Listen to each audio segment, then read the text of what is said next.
আরও একটা air strike এবং এই এয়ার স্ট্রাইকের পর জঙ্গি ঘাঁটি বা জিহাদি ঘাঁটিগুলোকে গুঁড়িয়ে দেওয়া হয়েছে। একাধিক জিহাদির মৃত্যু হয়েছে বলে খবর পাওয়া যাচ্ছে এবং এই যে এয়ার স্ট্রাইক, এই এয়ার স্ট্রাইকে কার্যত একেবারে নাস্তানাবুদ সেই জঙ্গি সংগঠন বা জিহাদি সংগঠন।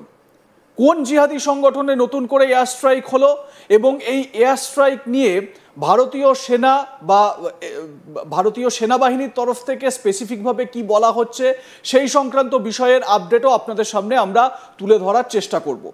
আমরা বিস্তারিত এই বিষয়ে আলোচনার জন্য আমার সঙ্গে স্টুডিওয় অনলাইনে এই মুহূর্তে যোগ দিয়েছেন ভারতীয় সেনার প্রাক্তন কর্তা কর্নেল দীপ্তাংশু চৌধুরী।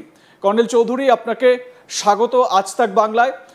এবং কর্নেল চৌধুরী, আপনার কাছে আমি বিস্তারিত জানার চেষ্টা করব যে এই যে এয়ার স্ট্রাইকটা হয়েছে, এই এয়ার স্ট্রাইকটা যেটা ইন্ডিয়ান আর্মির তরফ থেকে তো এখনো পর্যন্ত এই বিষয়ে কোনো রকম অফিসিয়ালি কিছু জানানো হয়নি, কিন্তু এই এয়ার স্ট্রাইক সম্পর্কে যদি একটু বিস্তারিত আলোকপাত করতে পারেন আমাদের দর্শকদের জন্য।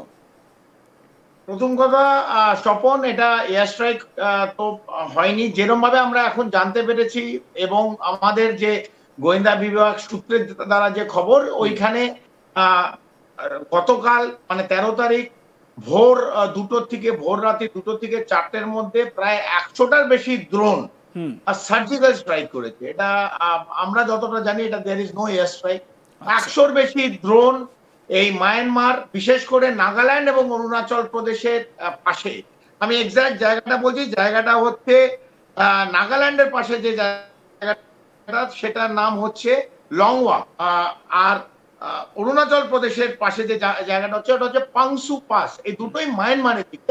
তো এই যদি ট্রায়াঙ্গেল করো, লংওয়া আর পাংসু পাস, যেটা এই সাইঙ্গান বর্ডার বলে, যেটা মায়ানমারে নাগাল্যান্ড এবং অরুণাচল প্রদেশের ঠিক বর্ডারের পাশে, এই জায়গাটায় কিন্তু অ্যাটাকটা ড্রোন অ্যাটাক হয়েছিল আর্লি মর্নিং, সকাল ভোর রাত্রি 2টো থেকে 4টের মধ্যে, এবং তারপরেও কিছু সময় এই অ্যাটাক চলেছে। এবং এই সময় যে উলফার ইন্ডিপেন্ডেন্ট যে মেন যে ক্যাম্প করে রেখেছিল, 2-3টে ক্যাম্পের আমি নামও বলে দিই প্রথমে, তাহলে দর্শকদের বুঝতে সুবিধা হবে। যে ক্যাম্পগুলো করে রেখেছে, যে ক্যাম্পগুলোর দ্বারা ভারতে বিভিন্ন 7 সিস্টারের ওপর আজকের দিনেও অ্যাটাক করে, এবং আপনাদের মনে থাকবে, যাদের মনে নেই গুগল করেও দেখতে পারেন, 26শে জানুয়ারি এই বছরে রিপাবলিক ডে দিন আসামে গুয়াহাটিতে কিন্তু একটা মাইনার আইডি ব্লাস্ট করেছিল, এবং যারা করেছিল তারা এই ক্যাম্পে আছে এবং ছিল। তাদের মধ্যে কিছু লোক আহত এবং কিছু লোককে মেরে দেওয়া হয়েছে। কারা মেরেছে আমরা বলতে পারবো না, কারণ ভারত সরকার এখন আপাতত বলেছে যে এই সার্জিক্যাল স্ট্রাইক মায়ানমারের বর্ডারের মধ্যে অথবা মায়ানমারের মধ্যে যেটা হচ্ছে, এটা ভারতের সামরিক বাহিনী করেনি বলে আপাতত জানা গেছে। তবু আমি বলছি, এত প্রিসাইজ সার্জিক্যাল স্ট্রাইক কারা করেছে আমি এই প্রশ্ন চিহ্নটা রেখে দিলাম। কিন্তু যেই জায়গাটা সাইঙ্গান মায়ানমারে হয়েছে, একটা হচ্ছে ওয়াকথান বস্তি, একটা হচ্ছে হোয়াইট বস্তি। হোয়াইট বস্তি মানে হচ্ছে যেখানে ওরা থাকে। একটা হচ্ছে এই মেন যে লিডার ছিল, যাদের পরে আমরা আসবো কাকে মারা হয়েছে, ওয়াকথান বস্তিতে তিনি ছিলেন, এবং হোয়াইট বস্তি এটার একটা নাম্বারও আছে। সেইখানটা ম্যাক্সিমাম উলফা ইন্ডিপেন্ডেন্টের ক্যাডাররা থাক, উলফা ইন্ডিপেন্ডেন্ট ক্যাডাররা ছিল। তার সঙ্গে NSCN কে খাফলাং এ বিভিন্ন যে মিলিটেন্ট, যারা মণিপুরকে আলাদা করতে চাইছে ভারতবর্ষ থেকে, সেই মিলিটেন্টও তারাও কিন্তু সেই একই জায়গায় ছিল। এবং হাইকিনথ বলে আর একটা জায়গা, সেখানেও কিন্তু এই বিভিন্ন যে জঙ্গি সংগঠন যারা ভারতের ওপর, বিশেষ করে 7 সিস্টারের ওপর আঘাত আনতে চায় শপথ, তাদের কিন্তু এই প্রত্যেকটা 3টে জায়গায় যে নাম বললাম, এই 3টে জায়গায় ক্যাম্প ছিল। তার মধ্যে 2টো জায়গায় কমপ্লিটলি 100-150টা ড্রোন, যেটা মেইনলি ইসরায়েলি এবং ফ্রেঞ্চ ড্রোন ইউজ করা হয়েছে, সেটা কিন্তু একবারে বহু লোক আহত। এবং আমরা যেটা জানতে পেরে, যেটা উলফার তরফ থেকে অফিশিয়ালি জানিয়েছে, আমরা দীপ্তাংশু বাবু, আমরা সেই উলফার তরফ থেকে যে বিবৃতি দেওয়া হয়েছে সেই বিবৃতিটা একটু আমাদের দর্শকদের দেখাই, এবং সেখানে কি উল্লেখ করা হয়েছে তাহলে অনেকটা আমরা বুঝতে সুবিধা হবে। একবার সেই স্টেটমেন্টটা দেখাই। উলফা ইন্ডিপেন্ডেন্ট তাদের তরফ থেকে, এই হচ্ছে গিয়ে উলফার তরফ থেকে বিবৃতি দেওয়া হয়েছে, যেটা লেখা হয়েছে যে সেটা হচ্ছে লেফটেন্যান্ট জেনারেল নয়ন অসমের শেষকৃত্যে মিসাইল মিসাইল হামলা করে দখলদার বাহিনী মানবিকতার সব সীমা অতিক্রম করে ফেলেছে। ব্রিগেডিয়ার গণেশ অসম এবং কর্নেল প্রদীপ অসমের মৃত্যু হয়েছে এই হামলায়। আরও বেশ কয়েকজন অফিসার এবং সাধারণ মানুষ আহত হয়েছেন। দখলদার বাহিনী আরও বেশ কিছু জায়গায় এয়ার স্ট্রাইক চালিয়েছে। অসমের আদিবাসী মানুষদের জানিয়ে রাখছি, আমরা এই হামলার প্রতিশোধ নেব।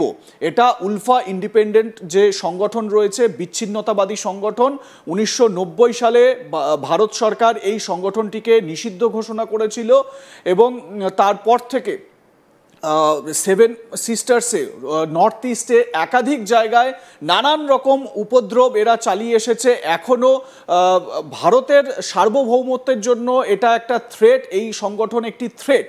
যদিও ভারত কিন্তু এখনো পর্যন্ত বা ইন্ডিয়ান আর্মি এখনো পর্যন্ত এই সংক্রান্ত কোনো বিষয় অফিসিয়ালি কিছু জানায়নি। আমরা বারবার করে এটা বলছি যে ইন্ডিয়ান আর্মির তরফ থেকে এ বিষয়ে এখনো পর্যন্ত কিছু জানানো হয়নি। লেখাটা খুব গুরুত্বপূর্ণ কর্নেল চৌধুরী, যার শেষকৃত্যে এই মিসাইল অ্যাটাক হয়েছে বলে দাবি করা হচ্ছে, তার ছবিটাও একবার দেখাই। নয়ন অসম, লেফটেন্যান্ট জেনারেল নয়ন অসম, এই যে ইনি হচ্ছেন গিয়ে অন্যতম একজন সুপ্রিম কমান্ডার এই উলফা ইন্ডিপেন্ডেন্টের, যারা এই মুহূর্তে এই উলফাকে মানে ডিরেকশন দিচ্ছে। তার এই যে ফিউনারাল চলছিল সেই সময় এই অ্যাটাকটা হয়েছে বলে দাবি করা হচ্ছে। সেই সময় আরও দুজন ব্রিগেডিয়ার গণেশ অসম এবং প্রদীপ অসম, এই দুজনের মৃত্যু হয়েছে বলে খবর পাওয়া যাচ্ছে। আমি আবারও কর্নেল চৌধুরীর কাছে চলে যাব সরাসরি। কর্নেল চৌধুরী, আমরা যদি এই বিবৃতিটা দেখি, সেখানে কিন্তু কোনোভাবে ভারতের সেনাবাহিনী বা ইন্ডিয়ান আর্মি এটা করেছে এরকম উল্লেখ করা নেই। সেখানে বলা হয়েছে যে দখলদার বাহিনী, অকুপাইং ফোর্স। আমার প্রশ্ন হচ্ছে যে তাহলে এই যে অকুপাইং ফোর্স বলতে কাদেরকে বোঝানো হচ্ছে? এই জঙ্গি সংগঠন যেটা আপনি বললেন একদম সঠিকভাবে র্যাঙ্ক দিলেন। এই র্যাঙ্কগুলো সেলফ অ্যাপয়েন্টেড র্যাঙ্ক, এই র্যাঙ্কের কোনো মানে নেই। বেসিক্যালি তিনটে লোক যারা মেন মাথা, আপনি বলতে পারেন যে এই উলফা ইন্ডিপেন্ডেন্ট, পরেশ বড়ুয়ার যে হাত পা বলতে পারেন এখন প্রায় সবাইকে শেষ করে দিয়েছে। এবং মেন যে লোকটা ছিল এখনো এই উগ্রপন্থী অথবা জঙ্গি সংগঠন এই উলফা চালিয়ে যাচ্ছিল। এবং আসামে 26শে এই জানুয়ারি এই বছরে একটা মাইনার ব্লাস্টও করেছিল রিপাবলিক ডে দিন। সেই নয়ন মেধি এর নাম, এটাকে আমার নয়ন অসামও বলে, নয়ন মেধি, তার মারা হয়েছে। এবং তার যখন শেষকৃত্য হচ্ছিল, যখন সবাই একত্রিত হয়েছিল শেষকৃত্যের সময়, এই আপনি আরো যে দুটো নাম বললেন গণেশ এবং প্রদীপ, এদেরও ওই সময় এই দুটো আরো বড় লিডার, এই দুটো লিডারও কিন্তু মারা হয়েছে। এবং প্রিসাইজ ড্রোন অ্যাটাক কারা করেছে আমরা জানি না। এত প্রিসাইজ অ্যাটাক কোনো সামরিক ট্রেন্ড লোক ছাড়া করতে পারে না।